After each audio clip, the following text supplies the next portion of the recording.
మా ఏంటమ్మా ఇల్లంతా గుమగుమలాడించేస్తున్నాం. చూద్దిగా ఇంకెందుకు లేటు.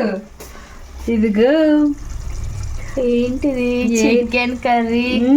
చికెన్ కర్రీ గ్రేవీగా టమాటా గ్రేవీ, కొబ్బరి నువ్వులు అన్నీ వేసి చక్కగా చూడు ఎంత బాగా వచ్చిందో. టేస్ట్ అయితే అద్దరిపోయింది అనుకోతారు. టేస్ట్ చేస్తాడు అప్పుడే. ఉప్పు చూడమ్మా మనం. ఉప్పు చూస్తే ఇలా చూస్తే చాలు. చాలా మంది స్మెల్ తో కూడా కనిపెట్టేస్తారు అంటే మధు టేస్ట్ ని.